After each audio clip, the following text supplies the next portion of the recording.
नमस्कार दोस्तों, स्वागत है आप सभी लोगों का एक बार फिर से एक और न्यू क्लास में। तो दोस्तों, आज की हमारी बाल विकास की क्लास नंबर 13 है। जिन भी बच्चों ने पिछली 12 क्लासेस को नहीं देखा है तो दोस्तों डिस्क्रिप्शन में आप सभी लोगों को प्लेलिस्ट का लिंक मिल जाएगा, तो वहां से जाकर आप सभी लोग उन क्लासेस को भी देख लें। आज की इस क्लास में हम लोग बाल विकास के मोस्ट इंपोर्टेंट 20 क्वेश्चंस को डिस्कस करने वाले हैं, जो कि सीटेट ही नहीं बल्कि जितने भी टेट एग्जाम्स हैं ना, उन सभी के पॉइंट ऑफ व्यू से काफ़ी ज़्यादा इंपॉर्टेंट है। तो चलिए क्लास को स्टार्ट कर लेते हैं। उससे पहले जो भी हमारे चैनल पर पहली बार आए हैं, प्लीज़ चैनल को सब्सक्राइब कर लें और साथ ही में लाइक करें, बेल आइकन को प्रेस करके ऑल के बटन पर सेट कर लें, ताकि दोस्तों जो नेक्स्ट क्लासेस है ना, उनका नोटिफिकेशन आप सभी लोगों को मिलता रहे। तो चलिए दोस्तों, चलते हैं हमारे पहले क्वेश्चन की ओर।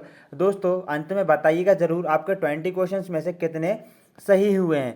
तो दोस्तों देखिएगा, यहाँ पर पहला क्वेश्चन है और काफ़ी इंपॉर्टेंट है। वाइगोत्स्की बच्चों को सीखने में निम्नलिखित में से किस कारक की महत्वपूर्ण भूमिका पर बल देते हैं। तो दोस्तों मैंने आप सभी लोगों को पियाजे, वाइगोत्स्की, पावलोव और स्किनर इनके सिद्धांत पढ़ा रखे हैं। यदि आप लोगों ने इनके सिद्धांत को यहाँ पर मतलब इनकी क्लास नहीं देखी है तो डिस्क्रिप्शन में लिंक है, वहाँ से जाकर आप सभी लोग देख लीजिए और साथ ही में आपको ऊपर आई बटन में भी लिंक मिल जाएगा। तो दोस्तों जो वाइगोत्स्की जी हैं ना, इन्होंने दोस्तों कौन सा सिद्धांत, ये सामाजिक संस्कृति का सिद्धांत दिया था। तो ये क्या कहते हैं कि जो बच्चे रहते हैं उनके सीखने में किस कारक की महत्वपूर्ण भूमिका रहती है। वाइगोत्स्की के अनुसार दोस्तों आनुवंशिकता की तो बिल्कुल भी भूमिका नहीं रहती। मतलब कि वाइगोत्स्की के अनुसार इन्होंने आनुवंशिकता पर ज़्यादा जोर नहीं दिया है, ना ही नैतिक पे और ना ही शारीरिक पे, बल्कि दोस्तों वाइगोत्स्की जी कहते हैं कि एक बालक का जो विकास होता है ना, वह उसके सामाजिक परिवेश में रहकर सीखता है। उसका जो सामाजिक परिवेश रहता है ना, उसी में एक बालक का सर्वाधिक विकास होता है। तो दोस्तों उनके सिद्धांत का नाम भी है सामाजिक संस्कृति का सिद्धांत, ठीक है ना। तो दोस्तों यदि इस प्रकार से क्वेश्चन आए और पॉजिटिव और सामाजिक हो ना, तो वह 101% वही आंसर होगा। नेक्स्ट क्वेश्चन को देखेंगे दोस्तों। यहाँ पर बुद्धि के बहुकारक सिद्धांत का प्रतिपादक है। तो दोस्तों जो बुद्धि के जो कई सिद्धांत हैं, उन्हीं में से एक सिद्धांत है बुद्धि का बहुकारक सिद्धांत। तो जो बुद्धि का बहुकारक सिद्धांत है उसके प्रतिपादक कौन है? मैकडूगल, टर्मन, थॉर्नडाइक या फिर बर्ट। तो दोस्तों बताइएगा इसका राइट आंसर क्या हो जाएगा।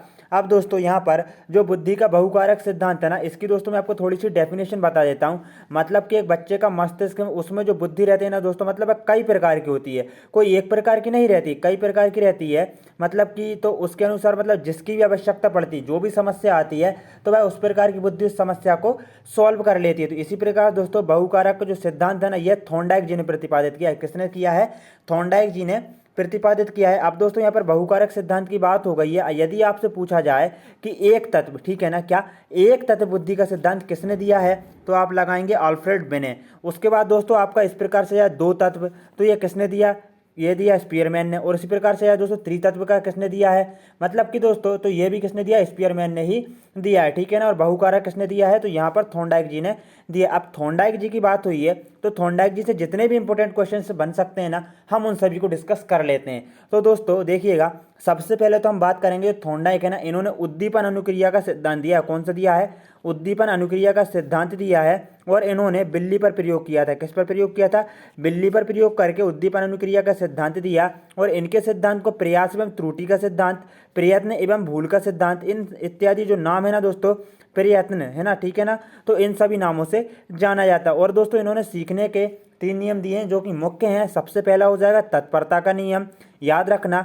दूसरा हो जाएगा दोस्तों यहाँ पर अभ्यास का नियम। उसके बाद में यहाँ पर तीसरा हो जाएगा प्रभाव का नियम। और जहाँ पर दोस्तों हम बात करेंगे इनके गुण नियम, तो वह 5 हैं। तो बस आप इतना ही याद रख लीजिए, जो गुण नियम है ना वह 5 है। मैकडूगल, अब मैकडूगल की भी थोड़ी सी बात कर लेते हैं। यहाँ पर देखिएगा दोस्तों, क्लास थोड़ी लंबी हो सकती है, लेकिन मैं आपको जो क्वेश्चन बता रहा हूँ ना, ये आपके जो एग्जाम है ना सीटेट का या कोई भी टेट का, उसके पॉइंट ऑफ व्यू से काफ़ी ज़्यादा इंपॉर्टेंट है। तो दोस्तों देखिएगा, जो मैकडूगल ने इन्होंने 14 मतलब जो है ना मूल प्रवृत्तियां बताई हैं। और उसके बाद में इन्होंने दोस्तों एक बुक लिखी जिसका नाम है आउटलाइन ऑफ साइकोलॉजी। कौन सी बुक? Outline of psychology. कई बार इस प्रकार से क्वेश्चन आ जाता है, देखिएगा कि आउटलाइन ऑफ साइकोलॉजी किसकी पुस्तक है? आप लगाएंगे मैकडूगल की। अब मैकडूगल ने इसी पुस्तक में दोस्तों जो व्यवहारवाद शब्द है ना, कौन सा शब्द? व्यवहारवाद, उसको दिया है। अब बात कर लें कि व्यवहारवाद शब्द किसने दिया?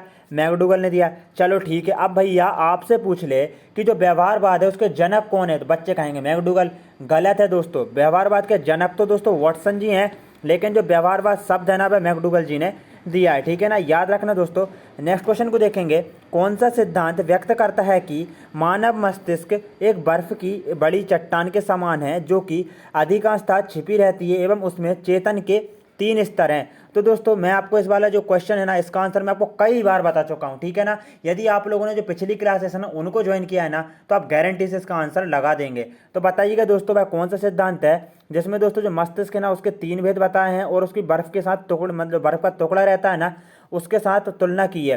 गुण सिद्धांत तो ठीक है ना, इसके साथ तो नहीं की, ना ही प्रकार सिद्धांत और ना ही व्यवहार सिद्धांत। लेकिन दोस्तों हम बात करें यदि मनोविश्लेषणात्मक सिद्धांत जिसके जन्मदाता कौन है, तो फ्रायड जी जो है ना इसके जन्मदाता माने जाते हैं, इसके जनक माने जाते हैं। तो इन्होंने ही दोस्तों जो मन मस्तिष्क है ना उसके 3 भेद बताए। कौन कौन से याद रखना जो मैं आपको बताने जा रहा हूँ। चेतन, ठीक है ना, उसके बाद अर्धचेतन और उसके बाद दोस्तों अचेतन। जो अचेतन और चेतन है ना इनके बीच के भाग होता है अर्धचेतन। तो जो हमारा मन है ना इसकी तुलना एक बर्फ के चट्टान के साथ की है, तो वह कौन से सिद्धांत में है, तो दोस्तों मनोविश्लेषणात्मक सिद्धांत में। अब जो सिगमंड फ्रायड है ना इन्होंने यहाँ पर व्यक्तित्व के भी 3 भेद बताया। कौन कौन से बताए हैं। इड, ठीक है ना, कौन से दोस्तों, इड, ईगो और सुपर ईगो, ठीक है ना, कौन से, इड, ईगो और सुपर ईगो। याद रखना इंपॉर्टेंट है।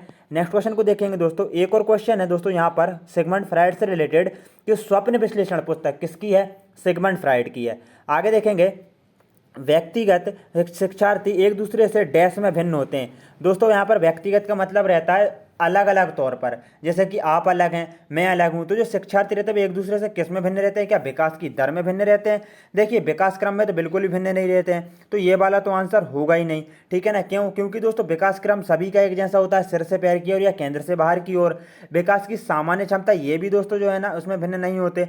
वृद्धि एवं विकास के सिद्धांत, अब जो भी वृद्धि एवं विकास के सिद्धांत है ना दोस्तों वह सभी पर लागू होते हैं, ठीक है ना, सभी बच्चों पर लागू होते हैं। लेकिन हम यहाँ पर देख सकते हैं ऑप्शन नंबर 1 में कि जो व्यक्तिगत शिक्षार्थी रहते हैं एक दूसरे से विकास दर में भिन्न होते हैं। अब कैसे रहते हैं, अब मान लीजिए आप हैं, मैं हूं, ठीक है ना, आपका जो अभी विकास है ना वो कुछ और हो रहा है, ठीक है ना, मेरा कुछ और चल रहा है। मतलब कि आपका कहीं तीव्र गति से हो रहा हो, कहीं हमारा मतलब कि कोई और का भी धीमी गति से हो रहा हो। तो इस प्रकार से विकास की दर है ना उसमें यहाँ पर भिन्नता रहती है, ठीक है ना, व्यक्तिगत तौर पर। तो याद रखना इंपॉर्टेंट है ये वाला क्वेश्चन भी।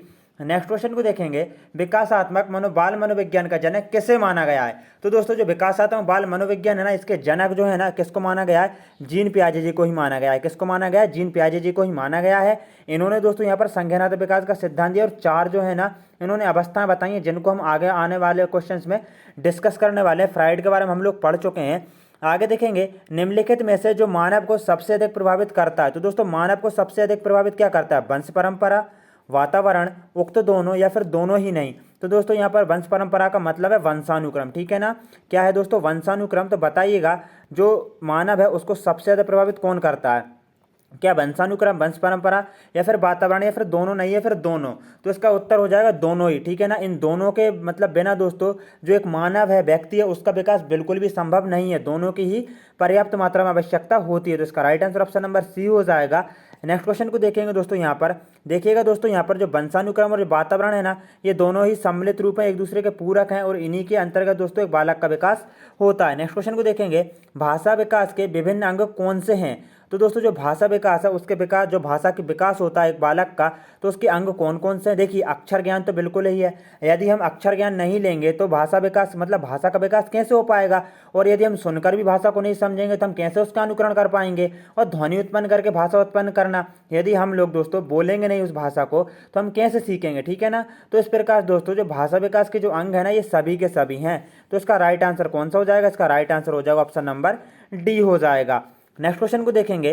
संरचनात्मक अधिगम सिद्धांत जोर देता है। दोस्तों जो संरचनात्मक अधिगम सिद्धांत है ना वह किस पर जोर देता है, बताइएगा। शिक्षक की तानाशाही भूमिका पर। तो दोस्तों जो संरचनात्मक अधिगम सिद्धांत है इस पर तो बिल्कुल भी नहीं जोर देगा, क्योंकि यहाँ पर तानाशाही भूमिका पर क्यों जोर देगा, विषय सामग्री के रहने पर तो इस पर भी नहीं। लेकिन दोस्तों यहाँ पर आप देख सकते हैं विद्यार्थियों द्वारा नवीन ज्ञान की संरचना पर जो है ना संरचनात्मक अधिगम जो है ना जोर देता है, ताकि जो बच्चे हैं ना नवीन नवीन ज्ञान को अर्जित कर सकें, ना ही अनुकरण पे। तो इसका right answer option number C हो जाएगा। नेक्स्ट क्वेश्चन को देखेंगे। सबसे अधिक गहन और जटिल समाजीकरण होता है। तो दोस्तों सबसे पहले तो मैं आपको यहाँ पर बता देता हूँ कि समाजीकरण होता क्या है। एक बच्चा जन्म लेता है, अपने परिवार में आता है, अपने परिवार से सीखता है, अपने माता पिता से, भाई बहन से, उसके बाद धीरे धीरे बड़ा होता है, अपने आस पड़ोस से सीखता है। तो ये क्या है, ये समाज है, ठीक है ना। क्या है दोस्तों, समाज है। वह रीति रिवाज सीखता है, धर्म सीखता है, ठीक है ना। तो ये सभी अपने समाज से सीखता है, ठीक है ना। तो इसी को समाजीकरण कहा जाता है। दोस्तों आगे देखेंगे। यहाँ पर जो सबसे जटिल समाजीकरण होता है वह किशोर अवस्था के दौरान होता है। किस अवस्था में होता है, किशोर अवस्था में होता है। मैं आपको पहले भी बता चुका हूँ जो पिछली क्लासेस हैं कि जो किशोर अवस्था है ना, इसमें अपने बालक जो मतलब बालक रहते हैं ना, उनके अपने पिताजी से माताजी से मतभेद होता रहता है किसी न किसी बात को लेकर, और फ्यूचर के लिए भविष्य के लिए दोस्तों यहाँ पर बच्चे काफ़ी ज़्यादा टेंशन में रहते हैं और अपनी पढ़ाई को लेकर भी चिंतित रहते हैं, समायोजन नहीं कर पाते हैं। तो ये सबसे जो अधिक गहन और जटिल जो समाजीकरण होता है ना, वह किशोर अवस्था के दौरान ही होता है, याद रखना। बाकी दोस्तों जो अवस्था है ना, उनके बारे में भी हम लोग डिस्कस कर चुके हैं लास्ट क्लासेस में। एक कक्षा में व्यक्तिगत विभिन्नता के क्षेत्र हो सकते हैं। तो दोस्तों एक कक्षा है, आप आपके माइंड में इमेजिनेशन कर लीजिए, और उसमें दोस्तों जो व्यक्तिगत विभिन्नता है, व्यक्तिगत विभिन्नता का सीधा मतलब ये है कि एक दूसरे से भिन्नता, ठीक है ना। मैं आपसे अलग हूँ, आप भी अलग हैं, ठीक है ना। आप आपका जो फ्रेंड है उससे अलग है, तो इसी को हम व्यक्तिगत विभिन्नता कहते हैं। तो वह क्षेत्र कैसे हो सकते हैं? रुचियों के। दोस्तों देखिएगा, आपकी रुचि अलग है, मेरी रुचि अलग है, और आपके फ्रेंड्स वगैरह जो भी है ना, सबकी रुचि अलग अलग रहती है, तो इसमें तो व्यक्तिगत विभिन्नता है, तो ये आंसर हो सकता है। अब सीखने में भी, अब कोई तीव्र गति से सीखता है, कोई धीमी गति से सीखता है, तो यहाँ पर भी हम देख सकते हैं व्यक्तिगत विभिन्नता है। उसके बाद चरित्र में, तो दोस्तों किसी का चरित्र ठीक रहता है, किसी का कैसा रहता है, तो इस प्रकार से हम देख सकते हैं तीनों के तीनों ये क्षेत्र है ना, इनमें व्यक्तिगत विभिन्नता होती है। तो हम यहाँ पर right answer option number D लगाएंगे, ठीक है ना। कौन सा लगाएंगे? ऑप्शन नंबर डी यहाँ पर बिल्कुल सही हो जाएगा। एक कक्षा में व्यक्तिगत विभिन्नता के क्षेत्र ये सभी के सभी हो सकते हैं। यहाँ पर ए, बी और सी, इसका right answer option number D हो जाएगा। नेक्स्ट क्वेश्चन को देखेंगे यहाँ पर दोस्तों। शरीर के शीर्ष भाग से प्रारंभ होकर नीचे की दिशा में होने वाली शारीरिक वृद्धि को जाना जाता है। तो दोस्तों यहाँ पर हम लोगों ने वृद्धि और विकास से रिलेटेड जितने भी क्वेश्चंस पढ़े हैं ना, वे सभी के सभी इंपॉर्टेंट है, और ये भी वृद्धि और विकास से रिलेटेड ही है। तो यहाँ पर पूछा जा रहा है कि शरीर के शीर्ष भाग मतलब कि सबसे ऊपर से लेकर प्रारंभ होकर नीचे की दिशा में होने वाले शारीरिक वृद्धि को किस नाम से जाना जाता है? सिर्फ पदाभिमुख अनुक्रम, केंद्र अपसारी अनुक्रम तो बिल्कुल भी नहीं, ना ही उच्चतम अनुक्रम, ना ही न्यूनतम अनुक्रम। एक बालक या बालिका जो विकास होता है ना, वह सिर पदाभिमुख मतलब सिर से पैर की ओर होता है, या फिर हम यूं कहें कि दोस्तों केंद्र से जो मतलब बाहरी ओर है वहाँ मतलब उसकी ओर होता है। यहाँ पर जो दोस्तों सिर से पैर की ओर होता है, इसको सिर पदाभिमुख भी कहा जाता है और सिफेलोकोडल भी कहा जाता है, और जो केंद्र से बाहर की ओर होता है ना, उसको प्रैक्सोमिक डिस्टल भी कहा जाता है। तो याद रखना दोस्तों, किसी भी नाम से यहाँ पर पूछ सकता है आपसे एग्जामिनर, निर्जीव वस्तुओं का सजीव गुण देने वाली प्रकृति का पियाजे ने क्या नाम दिया है? तो यहाँ पर दोस्तों क्वेश्चन को ध्यान से पढ़िएगा। निर्जीव वस्तुओं का सजीव गुण देने वाली जो प्रकृति है ना, उसका पियाजे ने क्या नाम दिया है? तो दोस्तों देखिएगा, जो बच्चा छोटा रहता है तो उससे कहते हैं कि चंदा मामा दूर के, इस प्रकार से आप उसको कहानी सुनाते हैं, तो वह बच्चा चंदा को अपने मामा जी के तौर पर देखता है, ठीक है ना। निर्जीव वस्तु में वह क्या करता है? सजीव वस्तुओं को सोचता है। यदि एक बच्चा है, उसको यदि पत्थर से ठोकर लग जाती है, तो आपने देखा होगा बच्चा उस पत्थर को मारता है, तो वह क्या समझता है? उसको सजीव समझता है। तो पियाजे ने इसी चीज़ को क्या नाम दिया है? कल्पना। तो दोस्तों एक अलग बात हो जाएगी, हम बैठे हैं सोच रहे हैं कहीं दूर दराज की बातें, वह कल्पना हो गई। केंद्रीकरण भी नहीं है, ना ही दोस्तों वस्तु स्थिर है, बल्कि यहाँ पर सजीव चिंतन, जो सजीव चिंतन है ना, इसी मतलब ये जो प्रकृति ना, इसको दोस्तों सजीव चिंतन कह सकते हैं। राइट आंसर ऑप्शन में कौन सा हो जाएगा? सी हो जाएगा। नेक्स्ट क्वेश्चन को देखेंगे दोस्तों। यहाँ पर दोस्तों जो सजीव चिंतन है ना, किस अवस्था में होता है, मैंने लास्ट क्लास में बताया हुआ है, इसलिए आप उन क्लासेस को जरूर से देखें। आगे देखेंगे, किसी बालक के मानसिक रूप से अस्वस्थ होने का कारण है। तो दोस्तों कोई बालक है, वह मानसिक रूप से अस्वस्थ है, तो उसके क्या कारण है? आपके ऑप्शन है दोस्तों परिवार का वातावरण।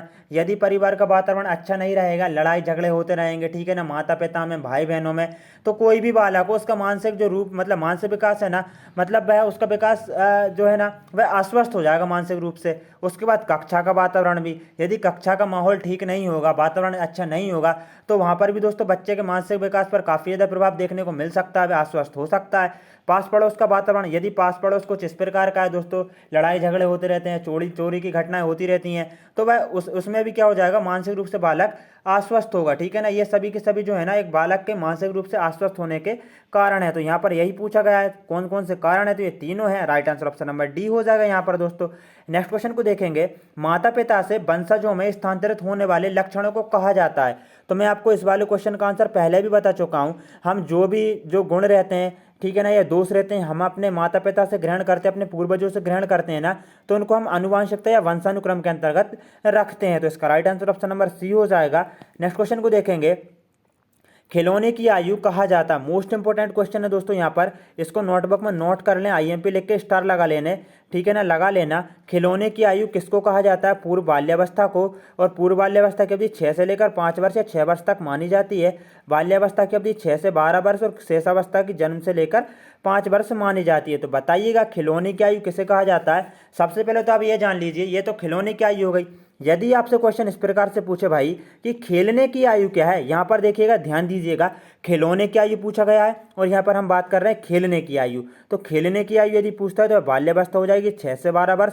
और यदि ओनली खिलौनों की बात हो तो एक बच्चा पूर्व बाल्यावस्था में 3 से लेकर 6 वर्ष के बीच में खिलौनों से खेलता है। तो दोस्तों जो पूर्व बाल्यावस्था है ना, इसको खिलौने की आयु कहा जाता है, और जो बाल्यावस्था है ना, इसको खेलने की आयु कहा जाता है। ठीक है ना दोस्तों, आपको डिफरेंस दोनों में समझ में आ गया होगा। ठीक है ना, right answer option number A हो जाएगा इस वाले क्वेश्चन का।